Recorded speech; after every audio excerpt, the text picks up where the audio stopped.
Hi, everybody. This is Patrick Haggerty on Aunt Patty's Lavender Hour, interviewing influential people in the Lavender Country story. Today, we're interviewing my Northwest band leader slash bass player slash musical director slash friend, Bobby Inocente. Hello, everybody out there. This is Bobby. Hey, How here are you you? are. So, you're a New Yorker, right? Born and raised in New York City. Yeah. Do you want to say how long ago? Well, I lived in New York City most of my life. Uh, was born in Midtown.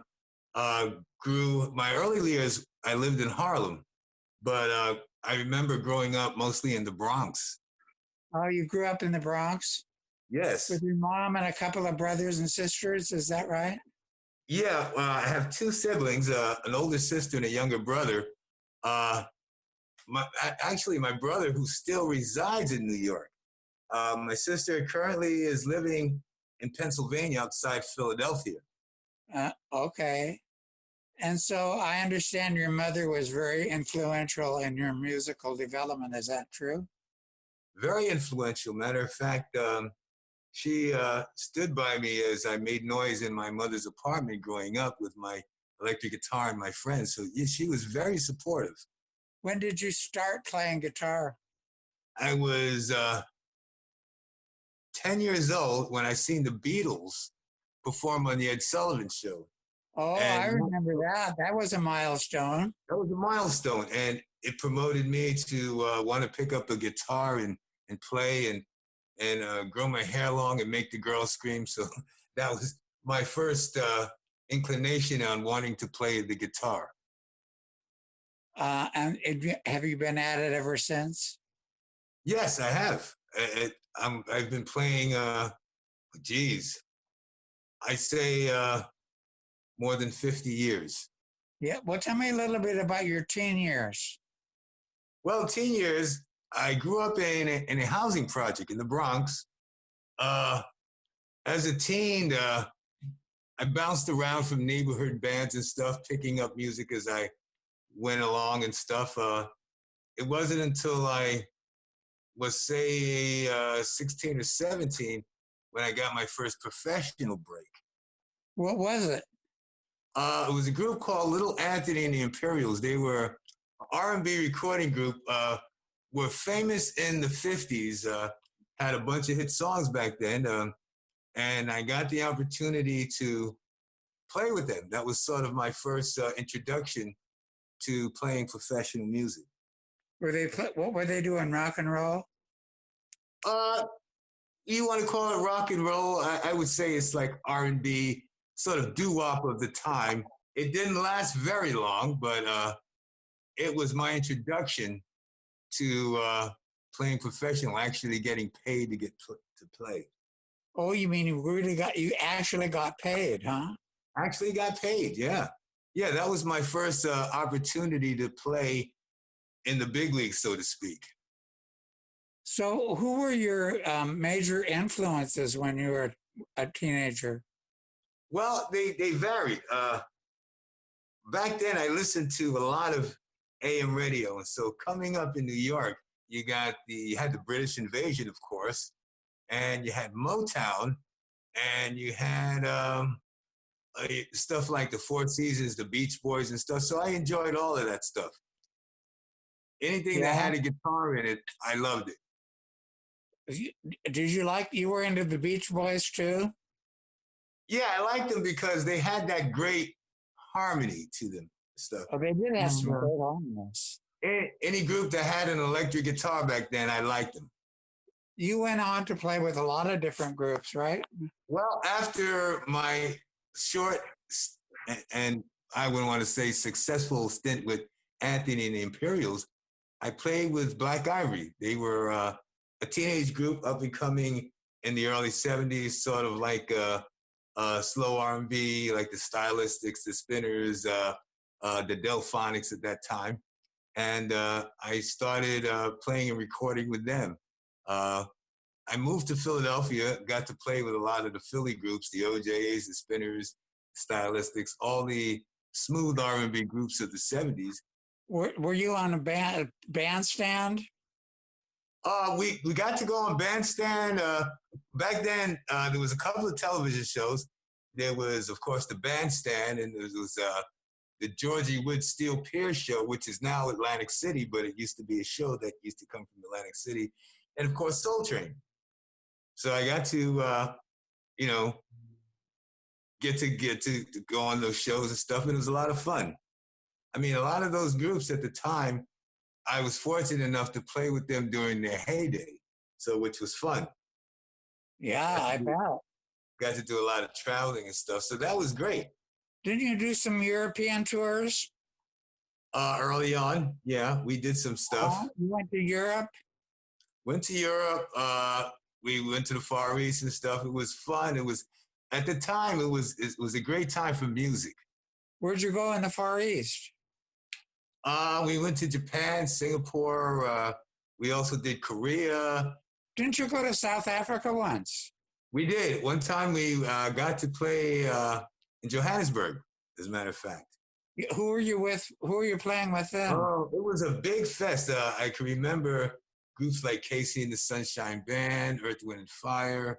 Of course, the OJs, the Silvers. A lot of big groups were there.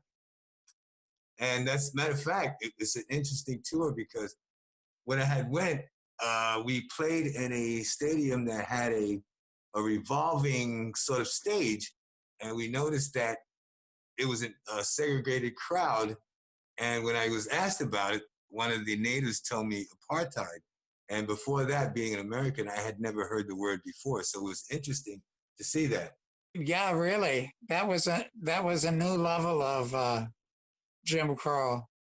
Well, you know what? Actually, I've had experience with Jim Crow here as late as the early '70s. I could remember traveling south, and there were places that we weren't able to eat in the restaurant. You know, we were able to fill our bus up with gas, but we weren't able to get food or use the public bathroom. So even into the '70s, they were still doing that. In some of the places in Mississippi and Alabama, there still was even though the Civil Rights Bill had been passed, there were some towns that were still, if you want to say, segregated. Yeah. So even though I'm only 66 years old, I could say I faced discrimination during the South in my music career. I can remember one time going on our tour bus, and we were out of gas. And, you know, a tour bus at the time, even at the gas prices then, was probably about $175. And we stopped at a place there, and we wanted to fill our bus up. It was like a truck stop where you can get food and stuff like that. Well, the manager of the truck stop said, well, we could buy our gas there, we could fill our bus up, but we couldn't eat inside, and we weren't allowed to use the bathroom. So we decided we weren't going to buy our gas there. And he threatened us and said, well, you know what? You better get it here because there's not a gas station for 40 miles. Well, he lied. There was a gas station maybe 20 miles up the road, and we met the nicest people in the world that we not only got gas, she fed us and gave us 2 pies to go. Really? Yeah. Was this a white establishment? A white establishment. And the so it kind of depended on which one you hit, huh? All on the same road, you know. It's just you just went up the road, and it was the difference between day and night. When you were touring the South, were there white women in the audience? Oh yeah, there were. Matter of fact, in the South, we played a lot of colleges where the audience was predominantly a white audience. But I think the kind of music that we played was pretty general. I think everybody kind of liked it. It wasn't so much a black music. It was sort of like very popular at the time. No, So you were playing popular on the radio stuff. Yeah. Most of the stuff that we played uh, was radio stuff. So Uh-huh. we actually got on the popular white stations. Did you play to all black audiences ever? Well, yeah, we did because when I was in my early stages of music, we still played what they called the Chitlin Circuit. And the Chitlin Circuit was predominantly black theaters that were in big cities, like, for instance, the Apollo in New York, the Howard in Washington, D.C., the Uptown in Philadelphia, the Regal in Chicago. Those were probably the four major black theaters that were considered big on the Chitlin Circuit. Was there a Chitlin circuit in the South? Yeah, that's where it came from. That's where the slogan Chitlin Circuit came from because believe it or not, there was a lot of juke joints down there that were basically old barnyards and converted into juke joints where people can go and drink moonshine and stuff. And uh, that's where you kind of got your music from down south. And Uh-huh. a lot of times in those establishments, they actually serve chitlins. And so, hence the name. Yeah, hence the name, Chitlin Circuit. Uh, well, changing focus just a little bit. You're not gay. No, I'm You're. not. I know you're a ladies' man. I just know that information about you. Well, But maybe in my younger youth, I was a ladies' man. Now, I'm you slowed I, down to a Delaware. I slowed down from say $1 to a dime.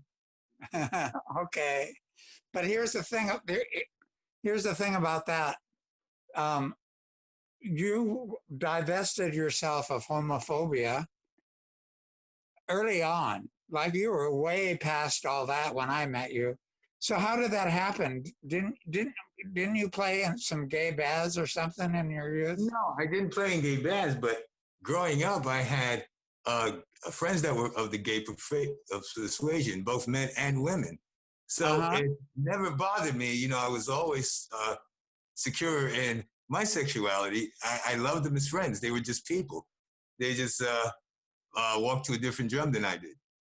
Uh, weren't there a couple of pretty much out there sexual venues that you played in New York and around that Well, yeah, back then in the 70s and early 80s, there was a lot of popular spots in New York that was highly sexual, places like the Garage, CBGB's. It's a place where everybody could go and enjoy. It didn't matter if you were, gay, straight, if you were into weird hair and stuff. It didn't matter. Actually, the more outlandish you were, the better they liked it. so it was kind of punk before punk. Yeah. As a matter of fact, back in the 70s and early 80s, I worked at CBGB's. I used to work out front, and I used to be the one that used to take the cassettes because that's what they had back then. And all the bands would try to compete to get a place to play on CBGB's because it was a hot spot. So I would sit in the front, and me and Hilly, who owned the place, me and his niece Elaine would sit there and listen to the groups. And if we liked them, we put it in barrel one, and if we didn't like them, we threw it in the trash. But it was fun. It was a fun time. It was great because people could be what and who they wanted to be. Well, that sort of prepped you for your Lavender Country experience. Yeah, it did. It helped a lot out because, like I said, it gave me a chance to visit with other people and other lifestyles. Well, when Lavender Country came out, you were like completely prepared. Like you just stepped into it like you'd been doing it forever. Well, I liked the opportunity and I liked what Lavender Country was doing because it was something that was new and pioneered, and I wanted to be on the ground floor of something new. And besides that, I thought the songs are great. What I have to say is, you more than joined Lavender Country. A lot more.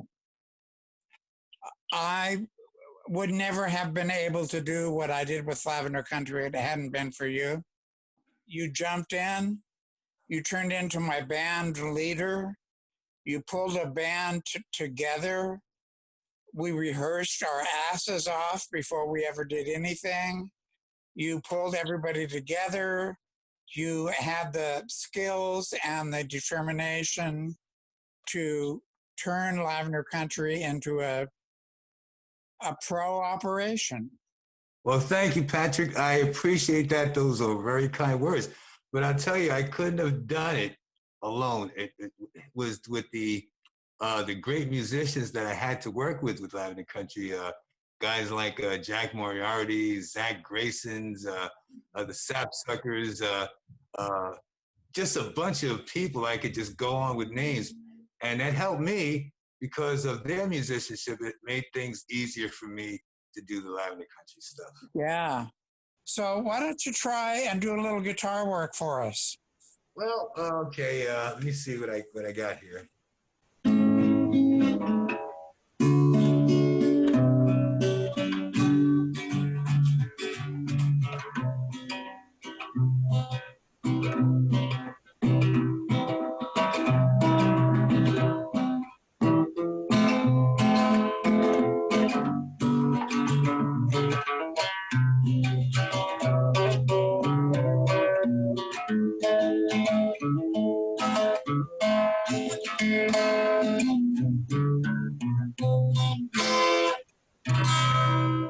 Hey, thanks a lot, guys.